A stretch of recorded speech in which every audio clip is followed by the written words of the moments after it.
Good evening to everyone and welcome. Yashwantrao Chavan Pratishthan Mumbai and Marathi Vigyan Parishad have jointly started this lecture series since last 12 months. This is the 13th lecture in the series under the banner Vijnana Ganga. We have had the lectures of Dr. Anil Kakodkar, then Professor Padmanabhan from Ayuka, Sanjeev Dhurandhar from Ayuka, Krishnan and Yadav from TIFR and many more. Coincidentally, Ranjan Kelkar on the last monsoon and all that. Incidentally, the first lecture was given by Professor Sanjeev Dhurandhar of Ayuka, and the 12th lecture, which ended the year, was also from Ayuka Professor Padmanabhan. And now the new year has started again from Ayuka, Professor Narayikar. Architect of Ayuka. So, Professor Narayikar will speak on lighter side of the gravity. This is his subject he has chosen. Professor Narayikar is born in Kolhapur on 19th July 1938. He has completed 78 years running in 79. His primary, college and first graduation education took place at Varanasi. Then he went to Cambridge, did his tripos in mathematics, and he passed Wrangler's examination.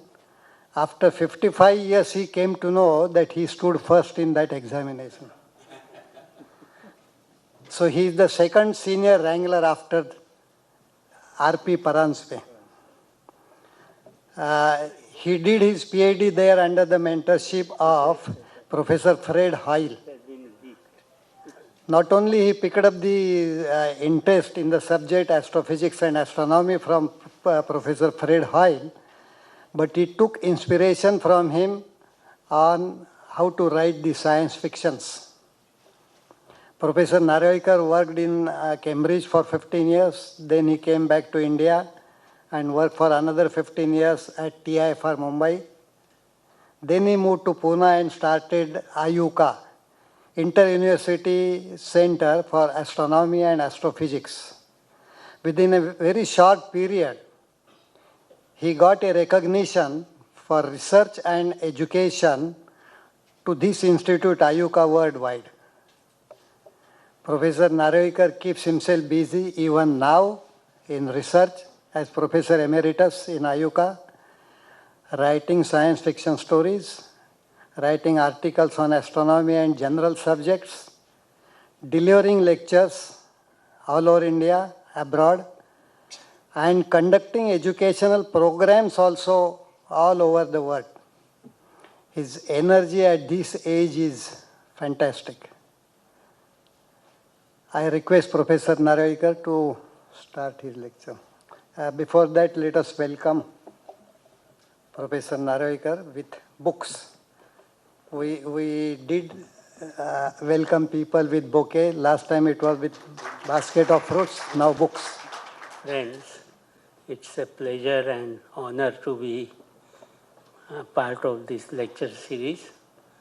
And when I gave a talk on this subject matter many years ago, that was in King's College, Cambridge, one of the fellows who were attending, he later on suggested that I could have put the title as The Lighter Side of Gravity.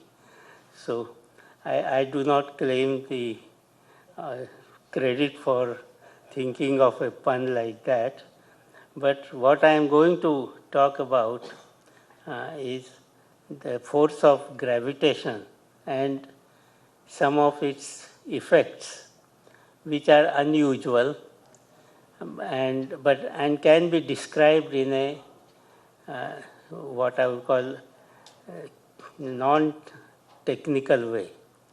That is why lighter. So before I come to that, I will begin with one anecdote, not anecdote, a story from uh, Puranas. This is from Bhagavata.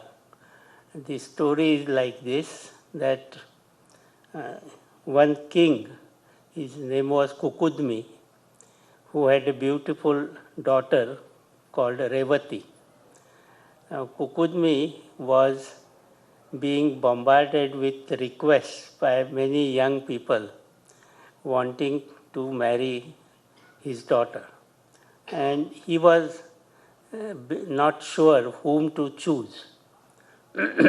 So he decided to take the opinion of a very wise person, and he took his daughter with him to see Brahmadeva.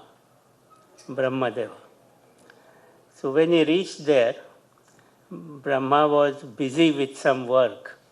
So he said, wait a minute, I will come back to you after I finish what I am doing. So he waited for a minute or two, whatever it was, and Brahma came back and said, sorry to keep you waiting, what is your problem? Why do you want to consult me? So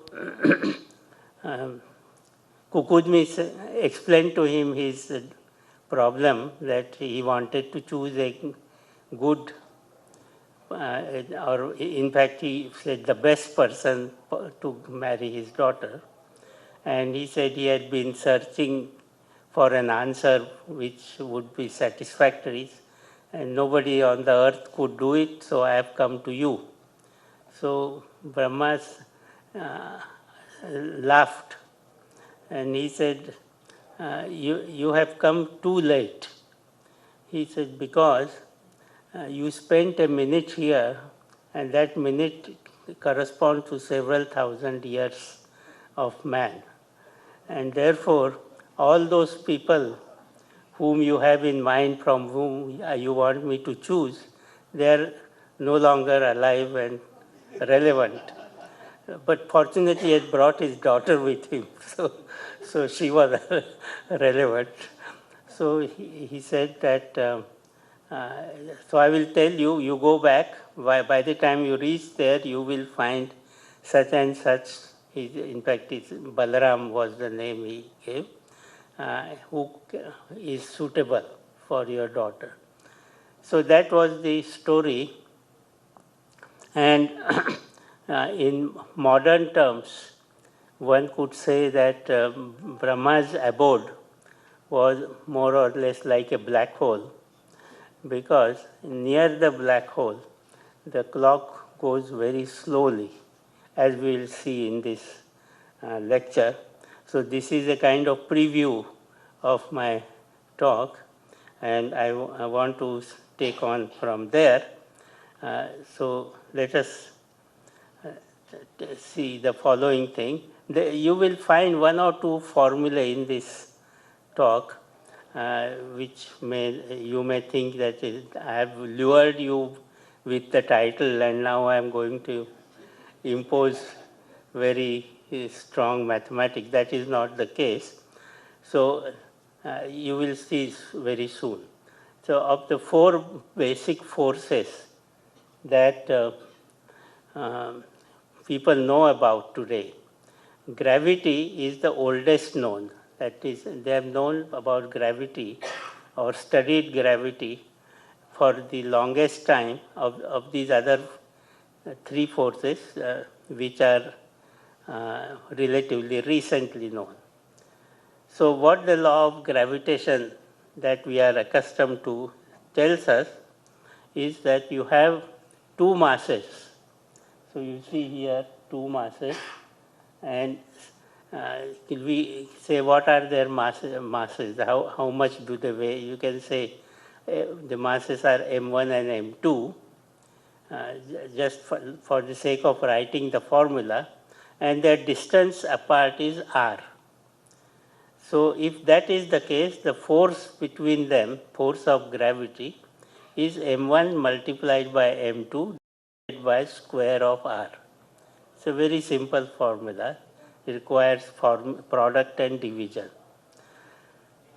And then there is this G, which is standing in front, which is telling you the intensity of this force. So G is a constant that is to be determined by our experiment. So this particular law which I showed had a very good history of successes. Whenever the scientists discover some law, they like to explain some unknown phenomenon with the help of this law. So the success of a particular law can be judged by saying how many such unknown answers were revealed by this law, how many problems it could solve. And so one of these was the motion of the moon around the earth. Why does the moon go around? Then Kepler's laws of planetary motion. These are laws which Kepler invented or discovered from the observations of planets. And these are about how planets move around the sun. Then there were arrival, departure of a comet. And a friend of Newton, Edmund Halley, had argued that you see a comet, it comes and then it goes away. The same comet comes many years later. You think it's a different comet you are looking at, but if you see it coming every fixed number of years, then you can make a shrewd guess that this is the same comet coming again. And just as planets go around the sun, comets also go around the sun. So this was discovered and resolved by Newton's law of gravitation, which I just now wrote. And also it led to the discovery of a new planet called Neptune. Now, this itself is a very long story, but I will try to cut it short. Neptune was discovered after the discovery of Uranus. Now, what had happened was Uranus was a planet which was discovered by Herschel. And the planet was, of course, moving around the sun as expected from Kepler's laws. But scientists began to find slight changes from what the Kepler's law said and what actually was seen. Now, when there is a small discrepancy, to start with, you don't worry about it. You hope that it will go away. It was experimental error. It will not be, it will not survive. But this error not only survived, but it became worse. That means that the discrepancy became more for Uranus. So there was one Cambridge mathematician, Adams, he's called. He was at St. John's College, and he did some calculation. He argued that this Uranus is moving in a slightly irregular fashion because there is a small planet nearby somewhere which is also attracting it. So when you have this disturbance from a small planet, your original formula will definitely not work. So where should that planet be? And this is where the strength of his mathematics came in, because he said, imagine the planet is at some place, X, Y, Z, and work out its influence on Uranus, and adjust it so that you get exactly the right answer. So this kind of calculation was, remember, today if this calculation is asked to be done, people will put it on a computer and get the answer. In those days, you had to work for not only hours but days and months to get the right answer. So Adams got the answer where the planet should be. He sent it to the astronomer royal, saying that you please look for this planet, new planet. Now, discovery of a new planet is always a rare thing, and if you are told that there is likely to be a planet over there, then you should jump at the opportunity and go and confirm it. But the astronomer royal said, yes, I have a lot of work to do. There is a whole pile of files there to look at. So I will certainly look, but I will take my time. So he kept it there and later on more or less forgot about it. So then he sent Adams sent his work to the head of Cambridge Observatory, and Chalice, what his name was, and said, please look. His reaction was exactly the same as the astronomer royal. He also had a pile of things to look at, and it did not have priority. So it remained like that. Meanwhile, the French astronomers, they thought of the same problem. And they said we should work out where this planet is. And they asked Leverrier, a young scientist from Paris, to solve it. He was good in maths. He solved that problem. And he got the same answer more or less as Adams said. So then the question was, who will observe it? He sent it to French astronomers. Again, very lukewarm response. They wouldn't reply or do anything. So he thought of sending it to Berlin, to the Berlin Observatory. He sent it to Berlin Observatory, and as it happened, when his letter came, the director of the observatory was on leave. He was celebrating his birthday. And so he was at home having a birthday party, and the observatory was being managed by a young astronomer, Gall. So when he saw this letter, he immediately said, oh, this looks very interesting, this must be looked at. So the same night he tried to look at it, and within a couple of nights he found a new planet. And he wrote to the various colleagues, this is the planet. And of course, everybody was excited by this, and then the British said, oh, we lost the chance. Our man had actually found that answer, but we didn't look. So, and the French also, although they saw that they had lost the chance to look for the thing, at least the French astronomer had got the credit for predicting. So what happened was, ultimately, the astronomical community said that given these conditions that happened at that time, we should give credit to Adams also. So both Adams and Leverrier are credited with the discovery of a new planet.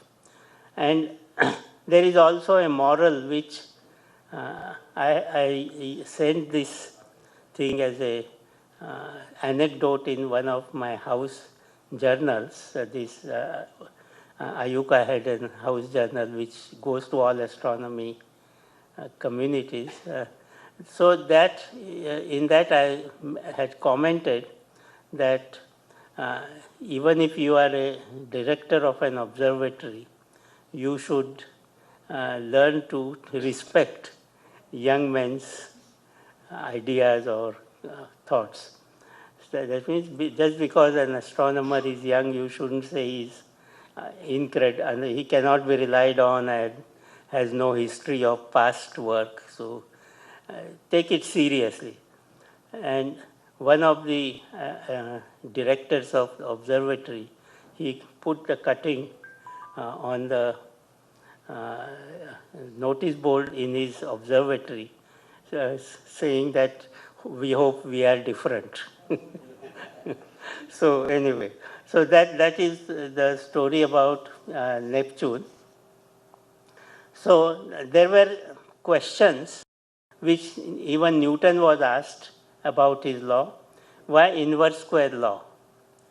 Then why action at a distance? Why the two objects are separated by a distance and still they are influencing? How is it happening? And then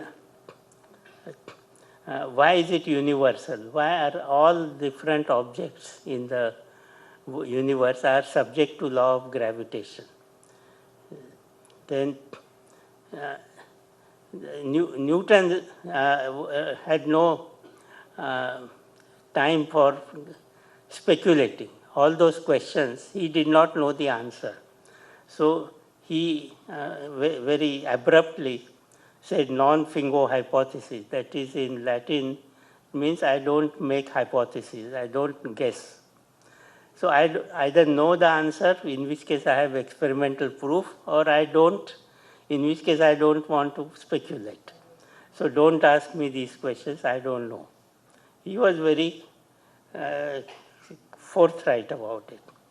So what we'll do now is look at some of the strange aspects of gravity and aspects that set it apart from other forces in nature. So one of the things is the following. Supposing you take a ball and you throw it up in the air. So it goes with it leaves your hand with a big velocity, but as it climbs up, ultimately it comes to rest and then it drops. So what is happening is that the ball has two energies, two sources of energy. One is kinetic because of motion, and the other is potential, which is the energy stored because of gravity. The earth is pulling it. So these two together add up to a constant. So in normal interaction, as in a physical system, what happens is, if you have two bodies, if you look at this figure underneath, supposing you have a spring which you are connecting to two balls and you pull them apart. What happens is those two balls will want to come in because the spring wants to reduce its length to its natural length. So you let it go, the balls will come inwards, but they will come to a halt after some time because the spring attains its natural length. Now, in the case of gravity, what happens is the following. You have these two balls and you let them go. They are being attracted to each other, so they will come towards each other just as the spring was doing. But the spring was coming to rest and therefore it will no longer pull inwards. Whereas what gravity does is, look at the second figure which is underneath, the balls have come closer. So when the balls have come closer, the force of gravity has become stronger because you see it was 1 over r square. If the distance is less, it is more, force is more. So it looks as if you have two balls and the force of gravity says let them come closer. So you may think that like the spring, if you let them go, they will stop. But they won't stop, they will come closer with even greater speed. And therefore, it is often said that gravity is like a dictator that thrives on systems submitting to it. So if you had a dictator saying you do this or that, and you don't resist that dictator's orders, then he will ask for more. He won't stop, he won't be satisfied. So gravity is like a great dictator. If you let go and say, okay, I will, you want me to bring everything in, I will bring it. How about it? So the gravity would say, no, but you have to go inward because I have become stronger now. So gravity has that particular behavior. So let us now use this to look at a thought experiment. Thought experiment means an experiment which you imagine, but you can't actually perform, but it will be realistic. So what my experiment is that connect two metal spheres, A and B, with a conducting wire. Supposing you have two spheres and you connect them with a conductor, and suppose A is hotter than B. That you see there, well, the blue one is hotter than the red one. We normally associate red color with fire, but blue is technically hotter than red. For that you have to understand this spectroscopy and all that, but let us take this as given. So A is hotter than B, and when you connect A and B via conducting wire, heat will pass from hot body to cold body. So if heat passes from A to B, what will happen is A will cool down and B will heat up. Why? Because B is getting heat from A. So A is losing heat and B is gaining it. So ultimately they will reach the same level and then it will stop. The process will come to a halt. Now let us see what happens to two balls which are in the form of hot and cold stars. So you have got two stars, A and B, and now this is the experiment you cannot do yourself, but imagine what would happen. So connect a hot star A to a cold star B by a conducting wire. Same thing that you did for those balls. Now what will happen is heat will pass from hot star to the cold star. That is same as before. But when A loses heat, when a star loses heat, what happens is that the pressures inside the star will drop. They become lowered. And if the pressures are lowered, the star is being compressed by gravity. So the star will be compressed further because the resisting agency was pressure and that pressure has reduced because heat has passed. So when this happens, pressure falls, so the star shrinks, and when the star shrinks, you know that when gas is compressed, it gets heated. So the star A, which had lost energy, gets hotter, and star B, which had gained energy, therefore its pressures become stronger, so it will blow further outwards, and when it blows out, the air the gas that is present cools down.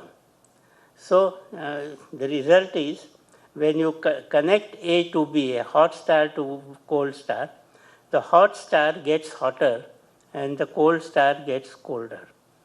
So this is opposite to what you expect, as I told you with the example of the metal balls. So this is another problem. And now I said that you cannot connect hot to cold stars by conducting wire, but you can do something like this. What is happening? You don't have to do, you can watch with interest. You see a star there around, and there it is a what you call red giant star. That is a big star, reddish in color. The sun is not yet a red giant, but when it becomes a red giant, it will blow up by several hundred times, and so it will swallow up even the Earth. So this will take, of course, about 6 to 7 billion years. So we don't have to worry about where we should go if that happens. Let our descendants at that time think about it. But we can see that this red giant star, what does it do? It has a core and an envelope. Envelope is cooler than the core. So same thing that happened in my example happens here. Heat goes from the core of the star to the outer side. When it goes to the outer side, the outer part blows up, and therefore it becomes cooler. And the inside, it has lost heat, so lost pressure, so it is compressed further and it gets heated up. So the whole thing is that in the red giant, the outer part starts blowing up, becoming bigger, and the inner part shrinks. And this result goes on for a while the red giant is around, until something happens. This stage cannot be happening all the time. Something will give way, and eventually that core becomes too compressed and gets disturbed, and it explodes. And when it explodes, the star is becoming a supernova, that is an exploding star. So you see, it is all game of gravity playing a role which is unusual in the context of what other forces do. So let us just take up that story that the pressure in a star was getting lower or higher, and we can ask this question to the sun, for example. The sun is an equilibrium state because it has got pressure which is holding up against the compression produced by gravity. So gravity is trying to reduce the size of the sun, compress it, and the pressure inside is trying to halt the compression. And because they are exactly in balance, you have the sun shining regularly without any change you can notice. But now let us ask this question: what will happen if there were no pressure? Only gravity was there. Supposing some magic wand somebody has and it does that. So if all the pressure is gone, the star will start shrinking. And here is some mathematics which I have written only because if you are doing first year mathematics or 11th standard mathematics, you should be able to answer this question. So what is the answer? That if you switch off all the pressures, the sun will shrink and shrink and shrink and become a point. How long will it take to do that? 29 minutes. So imagine how catastrophic that situation will be. That the sun, if it were to lose all internal pressure, will shrink within 29 minutes. And this example is an extreme one, but in other contexts it might be realistic, it might be happening somewhere else. So in a star, the thermonuclear effects that are taking place are proportional to the mass of the star. The more massive the star, the more these effects in proportion. But the gravitational effect is like square of mass.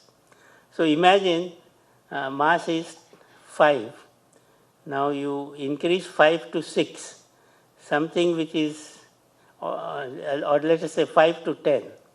So what has happened is you have doubled the thermonuclear effects. The reaction that is going on inside the star to keep it shining, that reaction is now double the original value. But what about gravity? Gravity goes as square. So 10 upon 5 is 2 and square of 2 is 4. So it will become 4 times. So your thermonuclear reservoir has increased by factor 2, but your gravitational compression has increased by factor 4. So obviously there is a kind of lack of balance from earlier thing. And when there is a lack of balance, it means that the star will either shrink or expand. In this case, it will shrink because gravity is stronger. So this is what happens, and it will be strong. As you again saw, the closer they come, the stronger is gravity, like dictator. So it will go more and more fast. So this is the result which says that there is a gravitational collapse. That means a collapse because of gravity. I remember in 1970, let us see, 63. I have to go back quite a fair. Astronomers began to discover phenomena where massive stars were shrinking. And this was the result called gravitational collapse. Because of gravity, they are collapsing inward.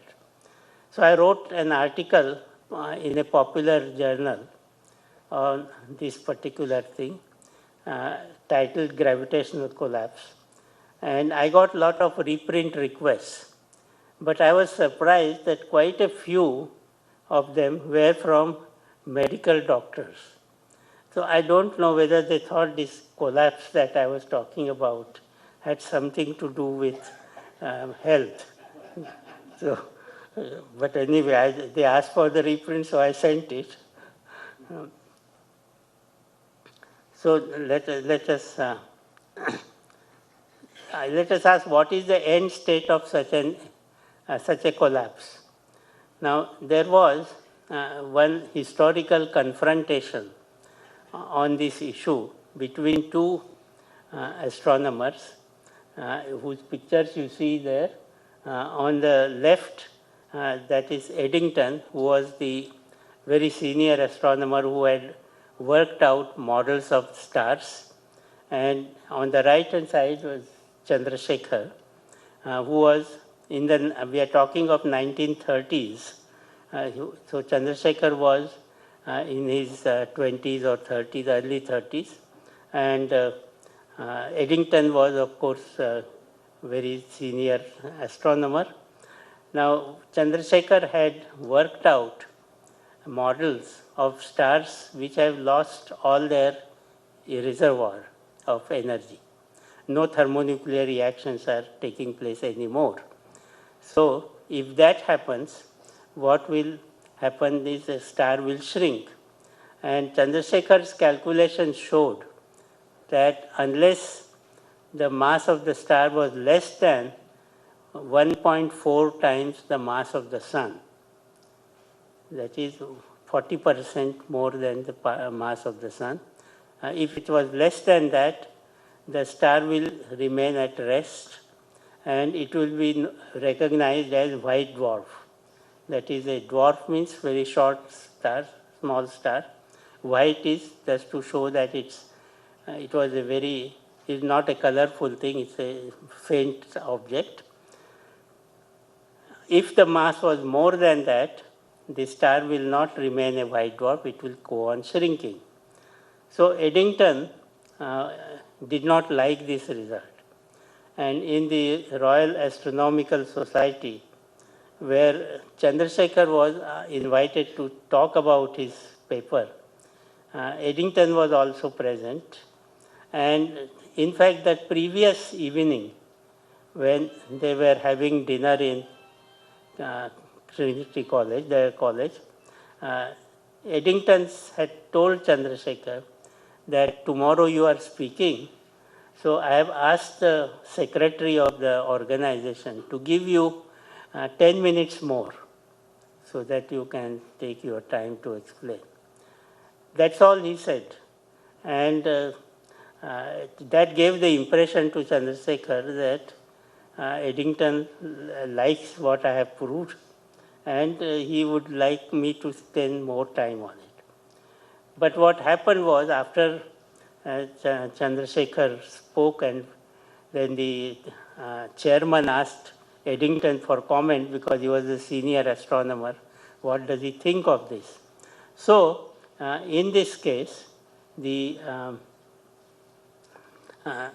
Eddington got up and said, he started in this way, I do not know if I will escape from this hall alive, indicating that he was going to say something very provocative. Anyway, he went on and on, saying that what Chandrasekhar had proved was completely nonsense, and it won't happen. And he said, if he is right, that means if a star is more massive than 1.4 times the mass of the sun, it will go on shrinking. So what will this star do, he asked. It will go on shrinking and shrinking, but then it will happen that it will become so small that no light can escape from its surface. Now he came one step away from black hole.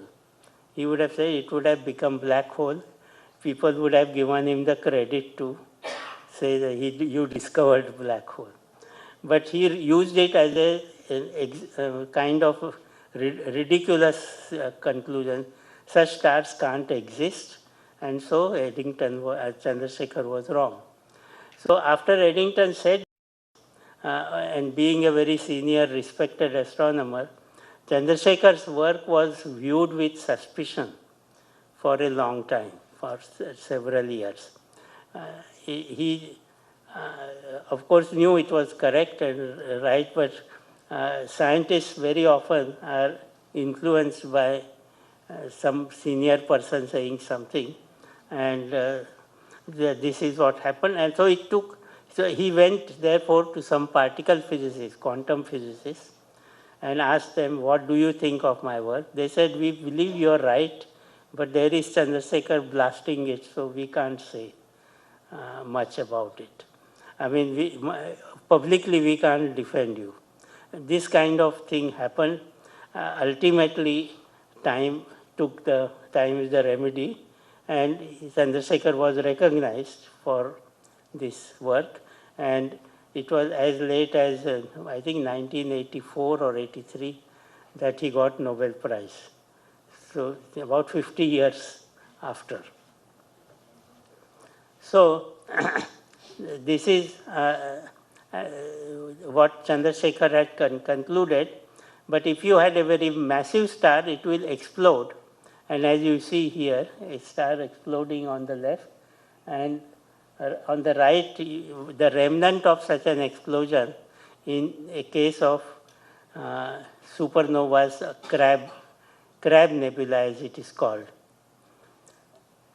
Now I want to tell you one more interesting aspect, and that will connect up with what I began with, namely Brahma's time going very slow. So imagine two observers communicating with each other. You have one observer sitting on a collapsing star. That is, this star is gradually shrinking because nothing is stopping gravitation. And from a distance, another star is communicating with him. So their idea is every minute the one star will send a signal to the other, and the other star should keep record of it. So, so this observer who is on this shrinking star, he sends a message every minute.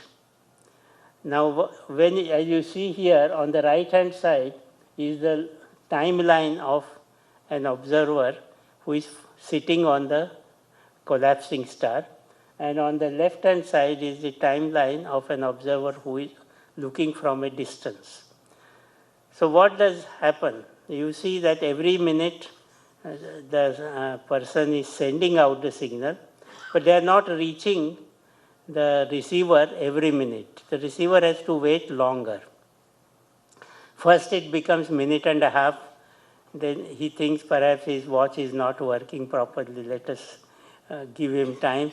That 1.5 becomes 3 minutes, then that becomes one day, then 2 days, years, and he is still waiting for the next signal, and 10 years have gone. So he is wondering whether that person has passed on, I mean, no longer alive or something. So this result tells you how the time goes at different rates for two observers. The closer you are to this black hole or the object which is about to shrink and become very small, that result tells us that time is not absolute for everybody. Different observers have different clocks depending on where they are and how they are moving, what kind of environment they are in. And this was one of the major consequences of Einstein's general relativity. Since it happens to be today Einstein's birthday, I think it is one reason why I chose this topic to talk about. So here you see Schwarzschild barrier and event horizon. The Schwarzschild was the scientist who first worked out this effect in around 1914, 15, around that time. And unfortunately, he died in the First World War, which was already taking place from 1914 to 18. And he caught some infection and died. But he had worked out this result, and what one can say is that the result tells you that as an object shrinks, it becomes small, it develops a horizon around it. That means outside, no signal can cross it from inside to outside. From outside to inside, you can send signals, but it will be only one-way process. So I sometimes give this example with all due respect to any bureaucrats present here. That A is an applicant and B is a bureaucrat. So A sends a letter to B and asks him some information, but the bureaucrat apparently doesn't reply. So A thinks, what is he doing? He sends another reminder and still no reply. So you may wonder that the bureaucrat is is very lazy, but no, his clock is showing exactly what it is showing. It's not matching with the clock of the sender, but he's sincere, the bureaucrat. And what he thinks is 1 minute, 1 day, the receiver has to wait for several years. So you have to give this particular explanation in case you have written a letter to somebody in a government department asking for something and you are not getting the reply, that maybe he is sitting around a black hole. But black holes have their uses also, and one use is if you take a spinning black hole, that is a star which was shrinking, but it also was spinning. Now, if you take such a black hole, you find that you can do the following experiment. From outside, you throw some stone-like thing into the black hole. Now, the black hole, before it goes inside, it is taken on a spin because the black hole is spinning. So it is not straight away falling in, but it is being taken round. Now when it is taken round, somewhere it breaks into two pieces. Now, if it breaks into two pieces, one piece falls in and the other piece comes out. So what happens is you have on the left hand side something going in and on the right hand side something coming out. So the something that is coming out is a stone which is broken part of the first one. But it is at the same time coming very fast. So it is overall energy is more than what the first stone had. So this is a method by which you can extract energy from a black hole and put it to some use. So of course you have to go and find a black hole first, which is difficult, but this is what theoretical astronomers can tell you, that there is a use for a black hole. So here you can ask, how do I know where to look for a black hole?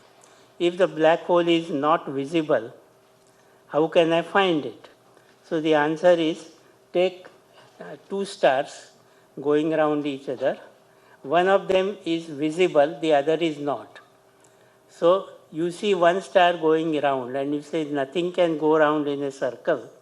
Newton's law of motion in my fifth standard or whatever I learned is that it goes in a straight line without any acceleration if there is no force acting on it. So I see a star going around like this, there is no other force. So how is it happening? So if you see such a thing, you say it is happening because there is a black hole there which is turning it around. And that way you can deduce that, as you see there on the right hand side, there is a picture of Cygnus X1, an X-ray source which is believed to contain a black hole. Because you see the other companion star, but you cannot see the black hole itself. There is something of a reverse nature which is called white hole, because anything black you always ask, what about white? So now there is, I believe, only one kind of money left, I don't know. But astronomers have black holes and white hole. Now white hole is the reverse of black hole. Black hole is shrinking inwards, so white hole is exploding outwards. So there are these examples that you see on the sky, which are various states, radio galaxies, then there is a pulsar, and then there is a active galactic nuclei. There are examples of explosive phenomena. And it is still not clear what the basic cause of explosion is. May not be the same cause for all. So there may be white holes which are exploding black holes, or a reverse of black holes.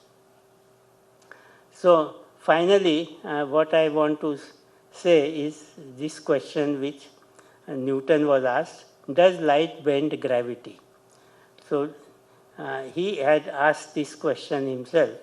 Do not bodies act upon light at a distance and by their action bend its rays? And is not this action strongest at the least distance? So he was asking that if there is a big mass and light is going near the big mass, will that mass attract the light? So the light will be bent and go in a different direction. This was the question which Newton was asked, and Newton did not know. He tried experiments that did not work because the effect was too small. So he left this as a question.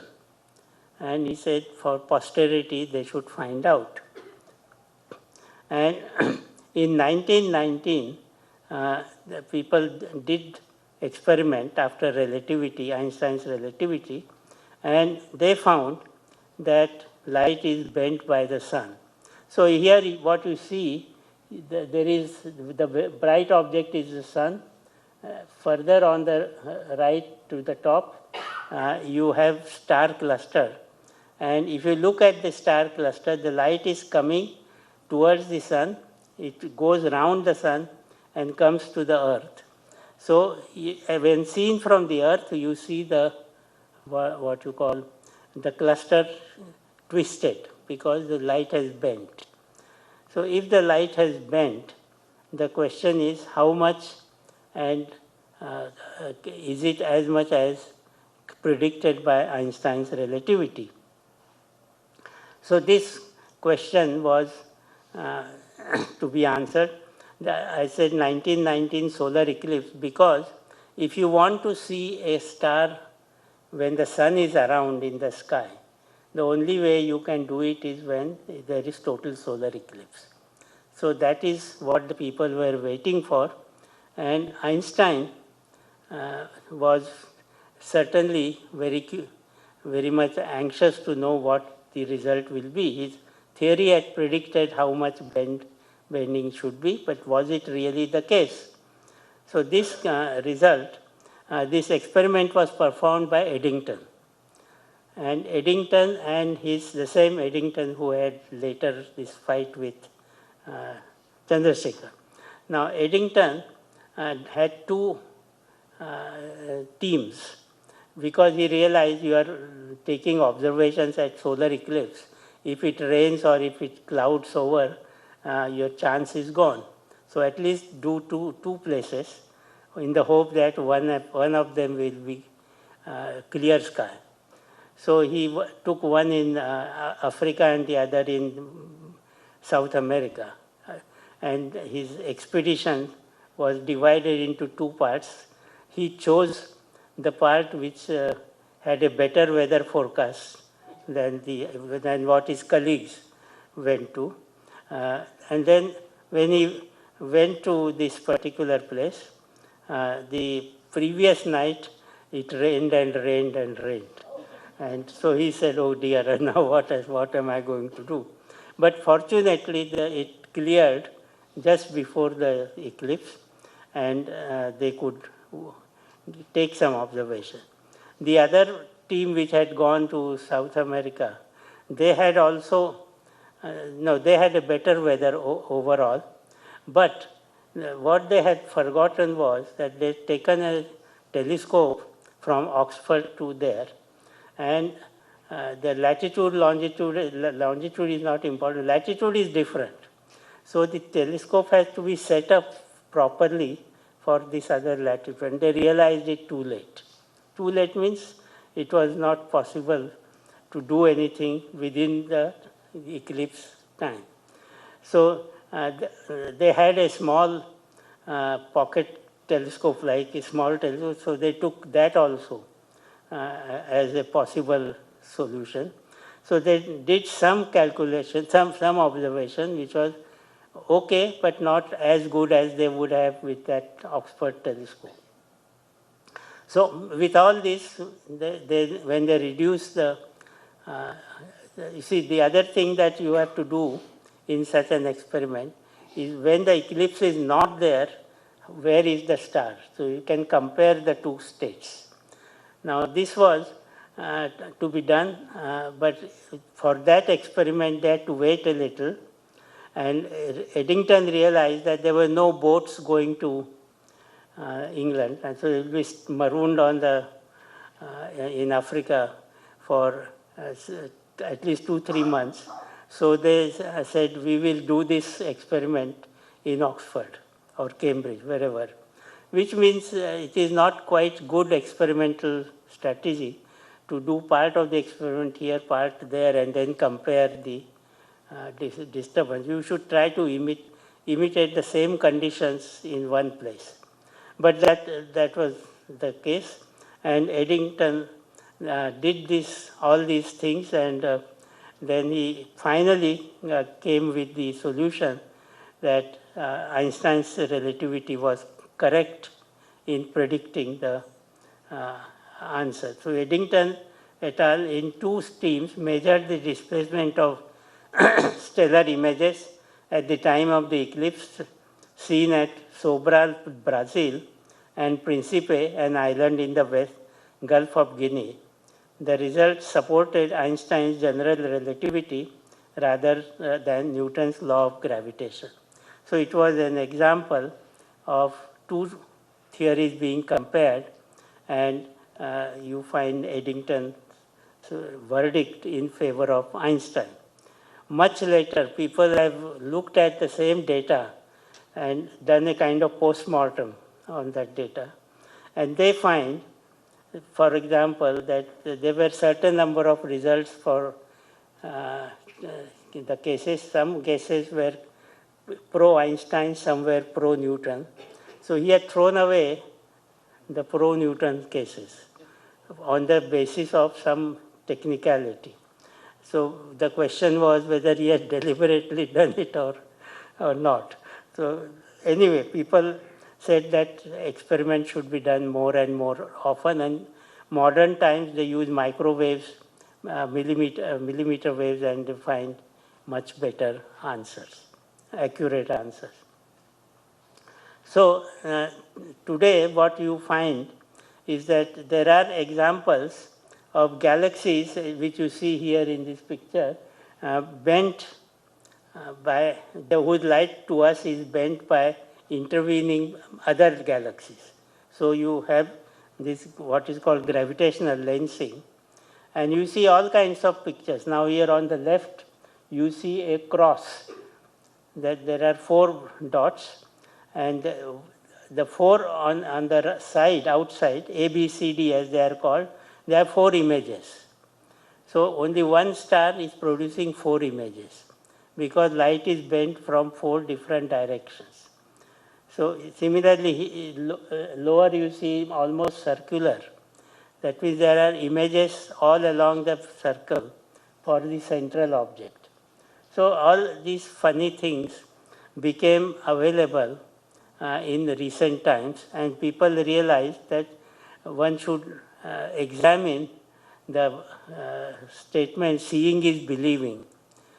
What you are seeing there, now there is those 4 images. Those 4 images are not really 4 objects. Only one object is there. So you have a warning that don't believe seeing only.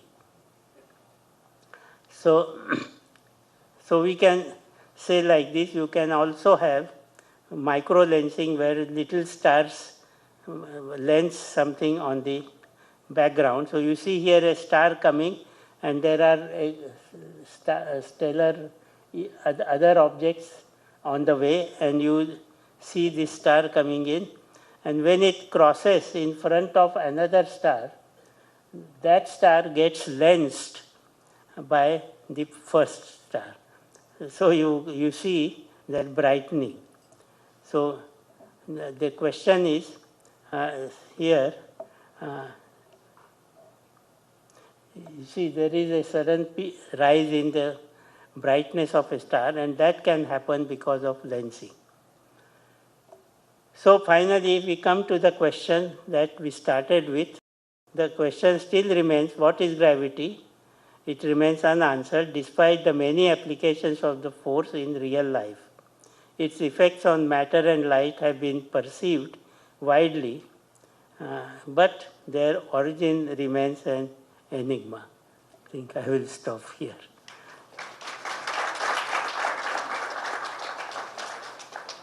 If there are any questions, I will. We can entertain 3 questions. Can we create artificial gravity? Artificial gravity. And no, you can't imitate all the properties of gravity artificially. You can produce, like if you put in a centrifuge and turn it around, it will be pushed outwards. This is a kind of force you are generating, but it is not like gravity. So string theory claims to have actually combined all the 4 forces. What is your view on that? Sorry, all the String theory claims to have combined all the 4 forces. String theory says that it has combined all the 4 forces of unification. What is your view on it? Yeah, I'm not sure. We haven't yet seen a demonstration of all 4 forces properly combined together. Yes.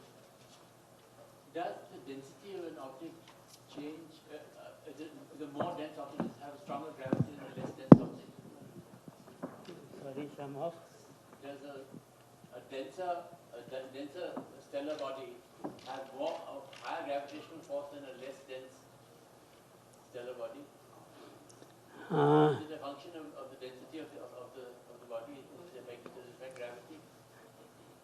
I think all kinds of combinations are possible, but I don't know whether this is possible. प्रतिष्ठानतर्फे मी doctor Jayant Narlikar यांचे मनःपूर्वक आभार मानतो. गेल्या वर्षी आम्ही आईन्स्टाईनचा जन्मदिवस मुद्दाम निवडून तिथून विज्ञान गंगेच्या प्रवासाला सुरुवात केली आणि आज त्याच्या 1 वर्ष पूर्ण होत असताना डॉक्टर जयंत नारळीकरांसारखा वैज्ञानिक आम्हाला त्या विषयावरती बोलायला मिळाला याचा विशेष आनंद आहे. त्यांनी सांगितलं ते अर्थात आपल्याला सगळंच समजलं असं कोणीच म्हणणार नाही, कारण तेच म्हणतात की ग्रॅव्हिटी अजून कळलेली नाही आहे. तेव्हा विषयच इतका गहन आहे की आपल्याला कळलं नाही तर त्याचं इतकं वाईट वाटत नाही. विज्ञानामध्ये ही एक चांगली गोष्ट असते, कारण साधा साधा विषय असेल आणि आपल्याला कळला नाही तर आपल्याला वाटतं की हे काही बरोबर नाही, आपलं काहीतरी चुकतं आहे. परंतु विज्ञानातली जी गुढं असतात ती कळली नाही तर आपल्याला म्हणता येतं की अनेक थोर लोकांना अजून कळलेली नाहीत. आणि त्यांनी तर आपल्याला सांगितलं की म्हणजे माझ्या मनात तर शंकाच निर्माण झाली की एडिंग्टननी आपल्याला नको असलेला पुरावा बाजूला ठेवला. म्हणजे खरोखरच अर्थात कदाचित नंतरच्या अनेक प्रयोगांनी आईन्स्टाईनचे सिद्धांत हे सिद्ध झाले असले पाहिजेत, पण त्या तारखेला झालेले होते का नाही. कारण 7 नोव्हेंबरला मला वाटतं म्हणजे की त्याच्या अगदी अत्यंत प्रेसमध्ये खूप मोठी त्याच्याविषयीची प्रसिद्धी झालेली होती आणि त्याच्यामुळे आईन्स्टाईन एकदम सबंध जगाबाहेर एक फार मोठे वैज्ञानिक म्हणून त्या प्रयोगामुळे प्रसिद्ध झाले. आणि आईन्स्टाईनला मात्र खात्री होती की आपली थिअरी बरोबर आहे. आणि मला असं वाटतं की तो he was not anxious at that time, कारण त्यांची म्हणजे काही कारण असेल पण त्या विशिष्ट याच्याविषयी त्यांची फार खात्री होती की मी जे आपला जो सिद्धांत आहे, आपली जी थिअरी मांडलेली आहे ती बरोबरच ठरणार आहे. आणि प्रयोगांमध्ये अर्थात नेहमीच सांगता येत नाही की प्रयोगामध्ये नेमकं काय सिद्ध होईल आणि प्रयोगामध्ये काही चूक होती का. आणि ह्या प्रयोगांचं देखील वैज्ञानिक पुन्हा तपासणी करतात. हा देखील एक वैज्ञानिक प्रक्रियेचा महत्त्वाचा भाग आहे. म्हणजे एका प्रयोगाने सिद्ध झालं असं ते मानत नाहीत, त्या प्रयोगाचा देखील जो काही पुरावा आहे तो देखील पुन्हा तपासून पाहतात आणि मग त्याच्यावरती पुन्हा विचार सुरू होतो की हे नेमकं काय आहे. कारण सृष्टीतली जी काही रहस्य आहेत त्याच्या तळाशी जायचं, त्याचा नेमका अंदाज घ्यायचा, हा वैज्ञानिकांचा जो प्रयत्न असतो तो खरा महत्त्वाचा आहे. आणि त्याच्यामधून मला वाटतं आपण आता जी 12-13 भाषणं ऐकली त्यातून आपल्याला हेच दिसतं की नवीन नवीन काही सिद्धांत येत असतात. आणि काही वेळेला वर्तमानपत्र वाचणारी जी मंडळी आहेत आणि मतं बनवणारी, ते आता नुकतंच मला वाटतं 4 दिवसापूर्वीच टाइम्स ऑफ इंडियामध्ये असं आलं होतं की जेव्हा महास्फोट झाला त्यावेळेला काही स्पीड ऑफ लाईट हा कॉन्स्टंट नव्हता, त्यावेळेस स्पीड ऑफ लाईट हा आजच्या ह्याच्यापेक्षा जास्त होता, असं एक वाचनात आलं. आता हे एक प्रकारचा निष्कर्ष असू शकेल ज्याचा अनेक लोक वेध घेतील आणि ठरवतील की ते बरोबर आहे का नाही. कारण मांडणाऱ्यांनी असं मांडलं होतं की सगळ्या भौतिकशास्त्राची बाराखडी यांनी बदलून जाईल हा सिद्धांत जर खरा असेल तर. त्यामुळे सातत्याने नवीन नवीन आणि एका दृष्टीने अधिकाधिक गुंतागुंतीचं असं काही वेळेला हे विज्ञान होताना दिसतं आणि मग ते सामान्य माणसाच्या अर्थात ते कह्यात राहतच नाही. कारण डॉक्टर नारळीकर म्हणाले की हे 5th स्टँडर्डचं गणित आहे वगैरे, परंतु माझी खात्री नाही आहे की आम्हाला सगळ्यांना ते कळलं म्हणून. पण काही बाबतीत आपण म्हणजे ज्याला संस्कृतमध्ये आप्तवाक्यम प्रमाणम म्हणतात, म्हणजे जो जो योग्य, कारण आप्ताची देखील व्याख्या आहे. आप्त हा म्हणजे कोणालाही नात्याचा संबंध नाही, कारण मराठीत आपण आप्त म्हणजे नातेवाईक समजतो. पण आप्त म्हणजे यथार्थदर्शी आणि यथार्थभाषी, तो आप्त. तेव्हा त्या व्याख्येमध्ये आमच्या दृष्टीने डॉक्टर जयंतराव नारळीकर बसतात, त्यामुळे ते म्हणतात तेव्हा ते होते खरं असावं. असा शेवटी सामान्य माणसाला त्याच्यावरती विश्वास ठेवायला लागतो. परंतु आज त्यांनी खरोखरच जे काही खूप गूढ आणखीन गहन अशी शक्ती आहे या जगामध्ये की जी सर्व विश्वभर तिचा वावर आहे, आणि त्या शक्तीविषयी कसे वेगवेगळ्या पद्धतीने प्रयोग केले तर काय का आपल्याला भुसकळ्यात टाकणारे त्याच्यातनं हे कसे निष्कर्ष कसे येतात, आणि त्याच्यात ते फार मागे गेले नाहीत, कारण मग आपल्याला ते कदाचित आणखीन कठीण झालं असतं. परंतु या विषयाचा त्यांनी आज गेली अनेक वर्ष या विषयावरती ते अभ्यास करतायत. मला आठवतं त्यांना आठवत नसेल, साहजिकच आहे, पण 1962 साली मी जेव्हा MA करत होतो युनिव्हर्सिटीमध्ये, पुणे युनिव्हर्सिटीमध्ये 61-62 साली, त्यावेळेला आपण आला होतात केम्ब्रिजहून, आणि त्यावेळेला त्यांनी एक्सपान्शन ऑफ द युनिव्हर्स या विषयावरती तिथे भाषण दिलं होतं. आणि मला अजून आठवतं की मला वाटतं डॉक्टर रपू परांजपे त्यावेळेला अध्यक्षस्थानी होते, आणि त्यांनी अर्थात नेहमी जो प्रश्न विचारला जातो तोच विचारला की universe is expanding into what. आणि मला वाटतं त्या ठिकाणी काही त्याची फारशी त्यावेळेला चर्चा झाली नाही, परंतु त्याविषयीचं व्याख्यान जयंत नारळीकरांचं आणि त्यानंतर झालेली चर्चा ही माझ्या अजून लक्षात आहे. आणि तेव्हापासून निदान त्या काळापासून त्यांचं मंथन आणि चिंतन या विषयावरती चालू आहे. आणि माझी खात्री आहे की मगाशी देशपांडेंनी सांगितल्याप्रमाणे आज देखील ते तितक्याच निर्धारपूर्वक या सगळ्या सिद्धांतांकडे पुन्हा पुन्हा पाहत असतात, आणि त्यातून आपल्याला वेगळी काहीतरी एक कदाचित निष्कर्ष मिळू शकतील, वैज्ञानिक निष्कर्ष मिळू शकतील याविषयी आपल्याला खात्री आहे.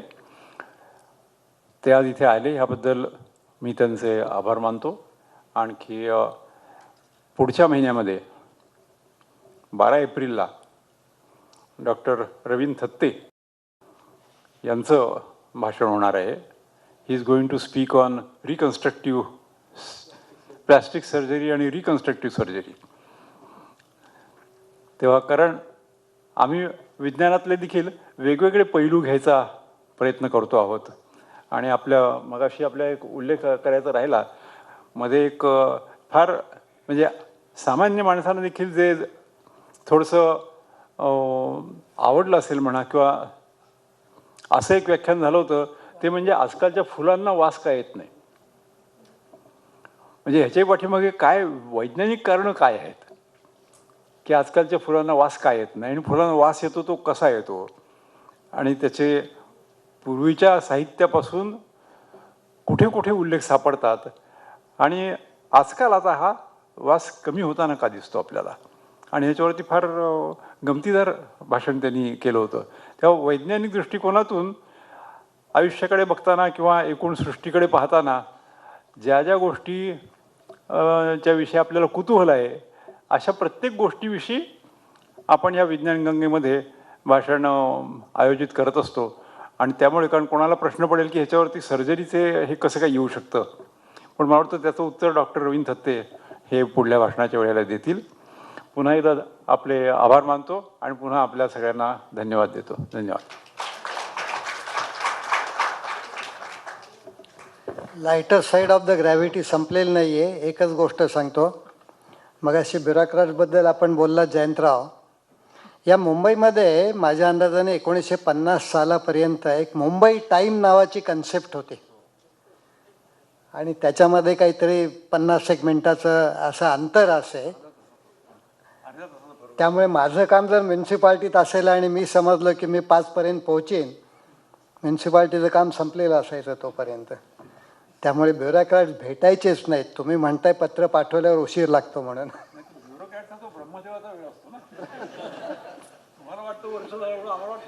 कार्यक्रम संपला आता. धन्यवाद.